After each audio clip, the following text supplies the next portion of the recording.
আসসালামু আলাইকুম। কাদিয়ানি কারা এবং তারা কাফের কেন? আমরা কেন কাদিয়ানীদেরকে অমুসলিম ঘোষণা করার আন্দোলন করি?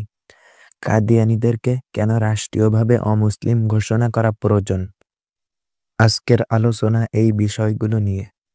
নাহমাদুহু ওয়া নুসাল্লি আলা রাসূলিহিল কারীম। আম্মা বা'দ। আকীদায়ে খতমে নবুওয়াত। মহান রব্বুল আলামিন তার বান্দাদের সঠিক পথ প্রদর্শনের জন্য যুগে যুগে নবী রাসূল প্রেরণ করেছেন। নবুওয়াতি ধারার সর্বশেষ ও সর্বশ্রেষ্ঠ নবী হযরত মুহাম্মদ সাল্লাল্লাহু আলাইহি ওয়াসাল্লাম। তারপরে আর কোনো নবী আসবে না। কিয়ামত পর্যন্ত যত মানুষ আসবে তাদের পথ প্রদর্শনের জন্য আল্লাহর রাসূল সাল্লাল্লাহু আলাইহি ওয়াসাল্লাম দুটি জিনিস রেখে গেছেন। এক, আল্লাহ তাআলার কিতাব কুরআন। দুই, রাসূলের সুন্নাত হাদিস। মুসলমানরা যতদিন এই দুইটি জিনিসকে আঁকড়িয়ে ধরে রাখবে ততদিন তারা পথভ্রষ্ট হবে না। পবিত্র কোরআনের শতাধিক আয়াত এবং হুজুর সাল্লাল্লাহু আলাইহি ওয়াসাল্লাম এর বহু সংখ্যক হাদিস, সাহাবায়ে কেরামের সম্মিলিত সিদ্ধান্ত, সমস্ত আইম্মায়ে দ্বীন, ফুকাহায়ে ইজাম, সর্বোপরি উম্মতের সর্বসম্মত ফায়সালা হযরত মুহাম্মদ সাল্লাল্লাহু আলাইহি ওয়াসাল্লাম আখেরি নবী ও রাসূল। ইসলামী শরিয়াতি আখেরি শরিয়ত, উম্মতে মুহাম্মাদি আখেরি উম্মত। তারপরে আর কোনো নবী সৃষ্টি হবে না। জিল্লি বুরুজি শরিয়ত প্রাপ্ত, শরিয়তবিহীন অর্থাৎ কোনো ধরনের নবী রাসূল আসবে না।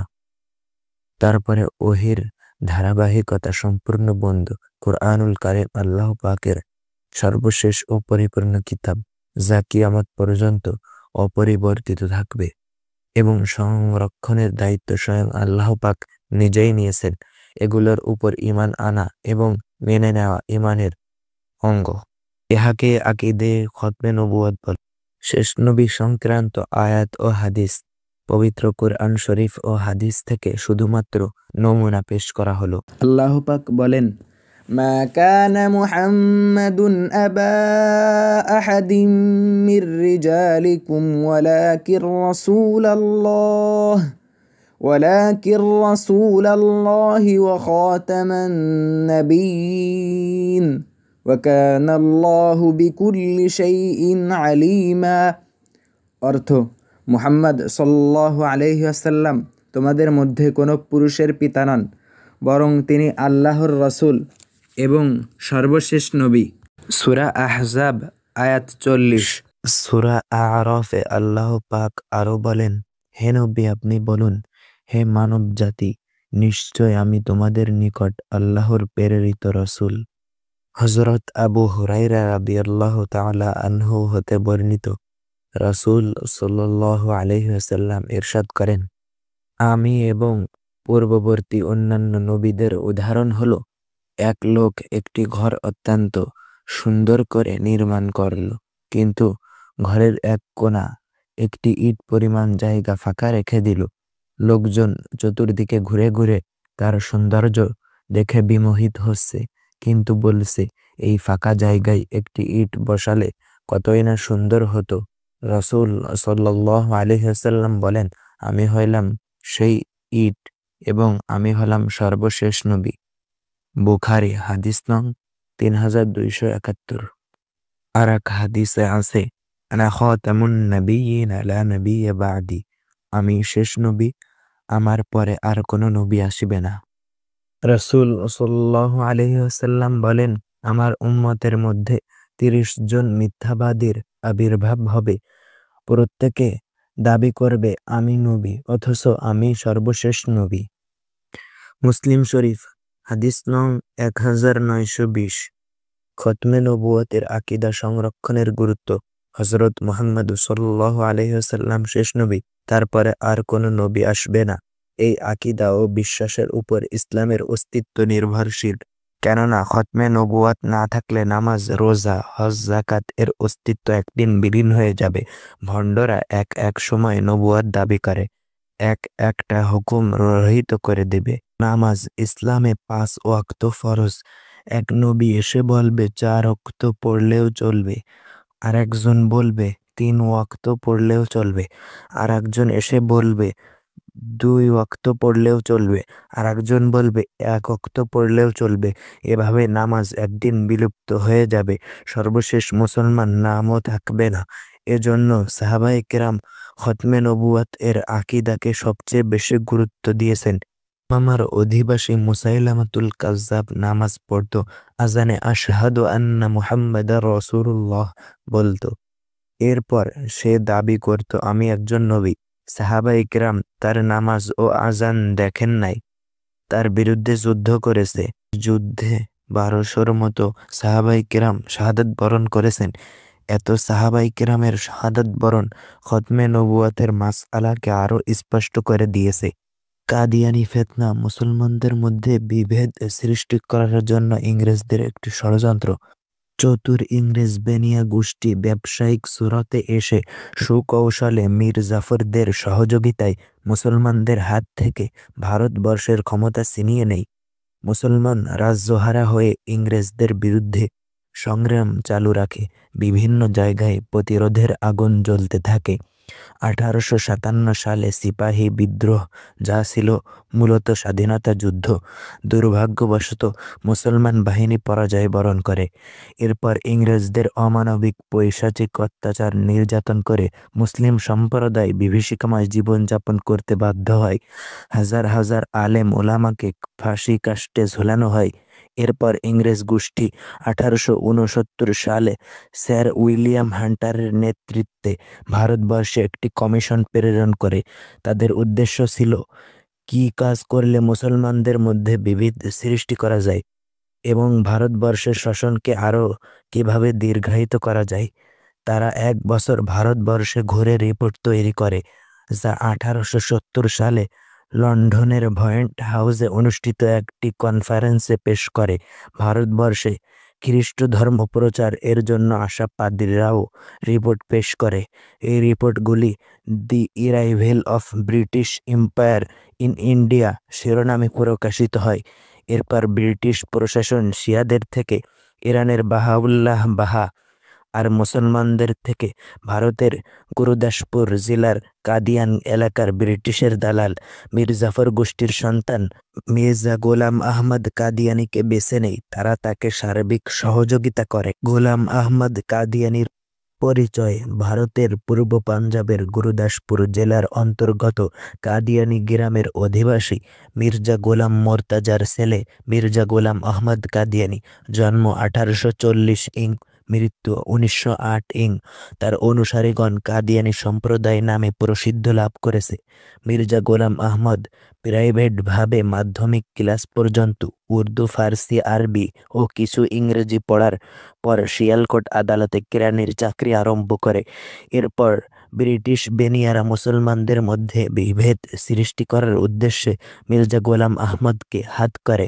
সে ব্রিটিশ হুকুমতকে আল্লাহর রহমত বলে প্রচার করে, নাউজুবিল্লাহ, জিহাদকে রহিত করে ফতোয়া দেয়, নিজের ভক্তবৃন্দ সৃষ্টির উদ্দেশ্যে নিজেকে মুজাদ্দিদ, মাহাদি, প্রতিশ্রুত ঈসা মাসিহ, অবশেষে নিজেই স্বয়ং নবী, সম্পূর্ণ নবী ও রাসূল বলে দাবি করে।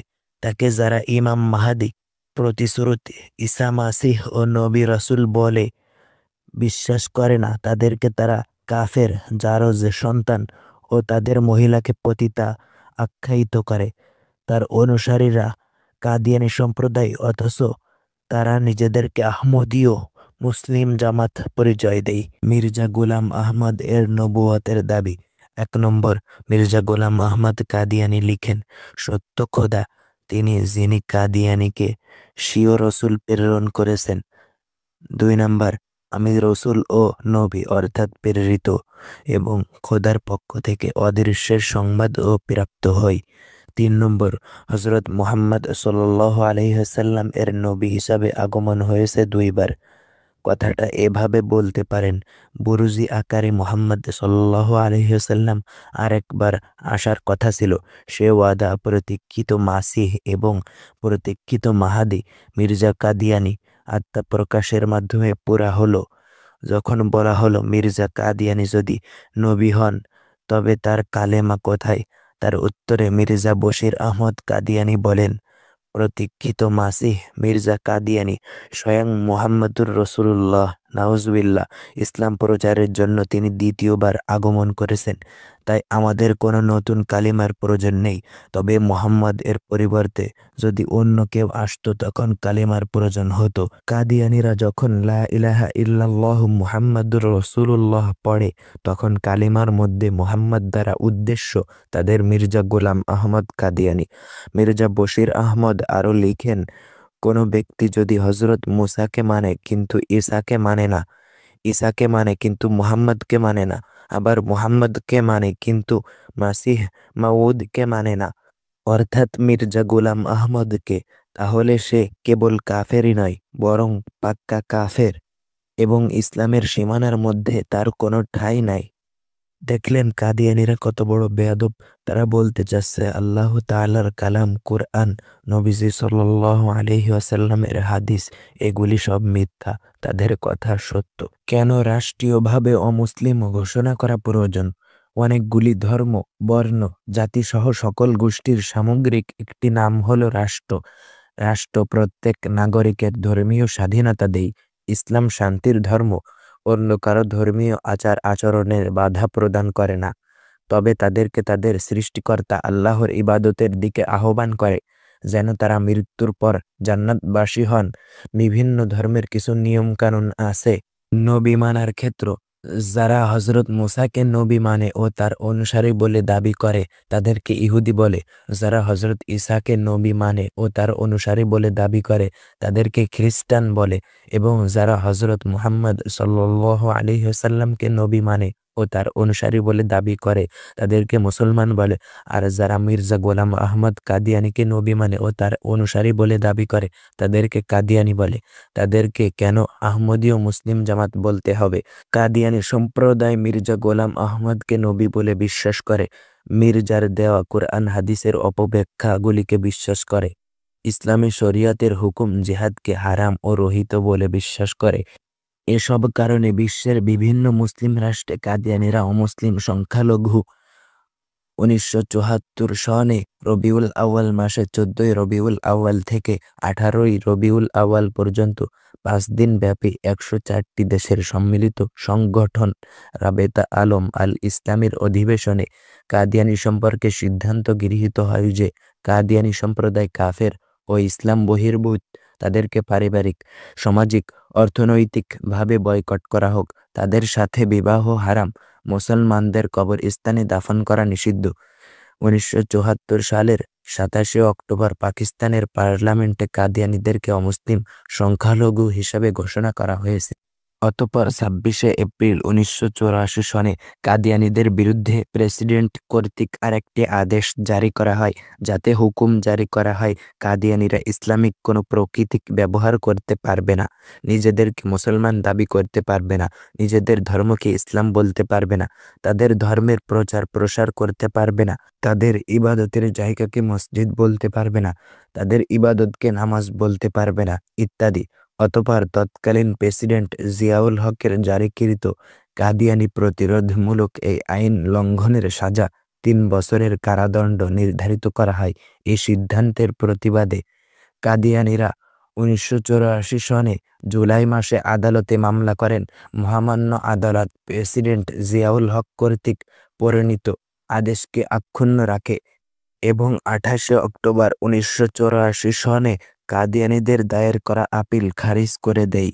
পর্যায়ক্রমে কাদিয়ানীরা পাকিস্তানের সুপ্রিম কোর্ট, হাইকোর্ট ও আপিল বিভাগের দ্বারস্থ হয়েছে, কিন্তু বিজ্ঞ বিচারমণ্ডলী বাস্তবতা বুঝতে পেরে কাদিয়ানীদেরকে সংখ্যালঘু ও মুসলিম ঘোষণা করেছে। এরপর চতুর্থ খলিফা মির্জা তাহের পাকিস্তান থেকে লন্ডনে চলে যান এবং সেখানে তার মৃত্যু হয়।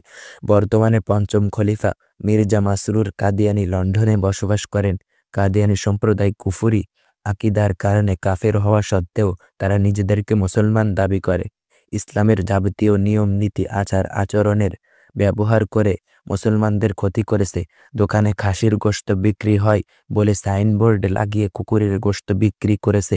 অমুসলিম কাফের হওয়া সত্ত্বেও তারা ইসলামের বিধিবিধান নির্দেশনাবলীর সাথে চরম বেয়াদবি করছে। কাদিয়ানীদের ধর্মীয় স্বাধীনতা আছে, তাহলে মুসলমানদের ধর্মীয় স্বাধীনতা তথা ঈমান, আকীদা, রীতিনীতি সংরক্ষণ করার কি অধিকার নেই? কারো স্বাধীনতা ততক্ষণ পর্যন্ত চালু থাকবে যতক্ষণ পর্যন্ত তা অন্যের কোনো অধিকারকে বাধাগ্রস্ত না করবে। কারো স্বাধীনতা রক্ষা করতে গিয়ে তাকে অন্যের ঘরে চুরি ডাকাতি করার অধিকার দিতে হবে, অন্যের ইজ্জত লুণ্ঠন করার অধিকার দিতে হবে। এক্ষেত্রে কোনো বাধা দেওয়া যাবে না। বাধা দিলে স্বাধীনতা খর্ব হবে, এমন ব্যাখ্যা পৃথিবীর কোনো আদালতে নেই। কাদিয়ারীদের ধর্মীয় স্বাধীনতা রক্ষার জন্য তারা অমুসলিম হওয়া সত্ত্বেও তাদেরকে ইসলাম ও মুসলমানদের ধর্মীয় পরিভাষা, নির্দেশাবলী, রীতিনীতি চুরি করার অধিকার দিতে হবে। ইসলামের নবী, সাহাবী, উম্মুল মুমিনিনদের ইজ্জত নিয়ে সিনিমিনি খেলার অধিকার দিতে হবে। মুসলিম সম্প্রদায় বাধা দিতে পারবে না, এটা কখনো গ্রহণযোগ্য হতে পারে না। উদাহরণস্বরূপ, পুলিশ ও সেনাবাহিনীর পোশাক পরা সাধারণ জনগণের জন্য নিষিদ্ধ, কেননা অনেক চোর ডাকাত পুলিশ ও সেনাবাহিনীর পোশাক পরে তল্লাশের নামে চুরি ডাকাতি করতে পারে। তাহলে কাদিয়ানীরা অমুসলিম হওয়া সত্ত্বেও কেন তাদেরকে ইসলাম ইউনিফর্ম ব্যবহার করে মুসলমানদের ঈমান হরণ করার সুযোগ দেওয়া হবে? এজন্যই তাদেরকে রাষ্ট্রীয়ভাবে অমুসলিম ঘোষণা করা প্রয়োজন। বাংলাদেশে কাদিয়ানী ফিতনা। বিশ্বের দ্বিতীয় বৃহত্তম মুসলিম দেশ বাংলাদেশ। মুসলমানরা অন্য ধর্মের সাথে সহ অবস্থানে বিশ্বাসী। এ দেশের জনগণ দরিদ্র, সহজ সরল, ধর্মীয় জ্ঞান সম্পর্কে অজ্ঞ। এই সুযোগ নিয়ে ইহুদি খ্রিস্টানদের দোসর কাদিয়ানী সম্প্রদায় বাংলাদেশকে তাদের মজবুত ঘাঁটি বানানোর পায়তারা করেছে। তাদের তথ্য অনুযায়ী সারা দেশে তাদের 425টি কেন্দ্র আছে। 5টি অঙ্গ গঠনের মাধ্যমে তারা মুসলমানদেরকে অমুসলিম কাদিয়ানী বানাচ্ছে। পাক্ষিক আহমদী পত্রিকা, MTV চ্যানেল তাদের প্রচারের মাধ্যম। বিদেশি অর্থ ছাড়াও পিরান ও RFL তাদের প্রধান অর্থ যোগানদাতা প্রতিষ্ঠান। কাদিয়ানীরা অমুসলিম হিসেবে আমাদের দেশে বসবাস করলে এতে কোনো মুসলমানের আপত্তি নাই। বিগত 1993 সালের 16 ফেব্রুয়ারি দৈনিক ইনকিলাব ও দৈনিক সংগ্রাম পত্রিকায় প্রকাশিত বাংলাদেশের সর্বোচ্চ আদালত হাইকোর্ট রায় ঘোষণা করেছে যে আইনের দৃষ্টিতে কাদিয়ানী সম্প্রদায় অমুসলিম ও কাফের। বিচারপতি আব্দুল জলিল ও বিচারপতি ফজলুল করিম এর যৌথ বেঞ্চ হতে এই রায় ঘোষণা করা হয়। এছাড়া বাগদাদে 1989 সালে প্রেসিডেন্ট সাদ্দাম হোসেনের সভাপতিত্বে ইসলামিক সুপ্রিম কাউন্সিল কনফারেন্স অনুষ্ঠিত হয়। সৌদি আরব সহ 35-36 মুসলিম দেশের ধর্মমন্ত্রী ও তার প্রতিনিধিরা যোগদান করেন। বাংলাদেশ সরকারের ধর্মমন্ত্রী নাজিম উদ্দিন আল আজাদ এর উপস্থিতিতে ও স্বাক্ষরে সর্বসম্মত সিদ্ধান্তে কাদিয়ানীদেরকে অমুসলিম ঘোষণা করা হয়। সরকারের কাছে আমাদের দাবি, 1 নম্বরে কাদিয়ানীদেরকে অবিলম্বে রাষ্ট্রীয়ভাবে অমুসলিম ঘোষণা করা হোক। 2 নম্বর, ইসলাম ধর্মের কথা, কোরআন হাদিসের অপব্যাখ্যা সহ তাদের লিখিত বই পুস্তক বাজেয়াপ্ত করা হোক। 3 নম্বর, ইসলাম ধর্মের পরিভাষা ও নিদর্শনগুলো তাদের জন্য নিষিদ্ধ করা হোক। কাদিয়ানীদের বিশ্বাস, যারা মির্জা গোলাম আহমদ কাদিয়ানীকে নবী বলে স্বীকার করে না তাদেরকে তারা কাফের বলে। এই হিসাবে আমাদের দেশের রাষ্ট্রপতি, প্রধানমন্ত্রী, মন্ত্রীবর্গ, পার্লামেন্টের সকল মুসলমান MP, রাষ্ট্রযন্ত্রের সকল মুসলমান কর্মচারী ও সাধারণ মুসলমান তাদের দৃষ্টিতে কাফের। আবেদন, প্রত্যেক মুসলমানের দায়িত্ব হচ্ছে অন্য মুসলমান ভাইয়ের ঈমানের হেফাজত করা। অমুসলিম, ধূর্ত, প্রতারক কাদিয়ানী চক্রের খপ্পরে পড়ে কেহ যেন কাফের বা অমুসলিম না হয়ে যায়, তার জন্য সর্বদা চেষ্টা করতে হবে। বেশি বেশি শেয়ার করে অন্যকে জানার সুযোগ করে দিন।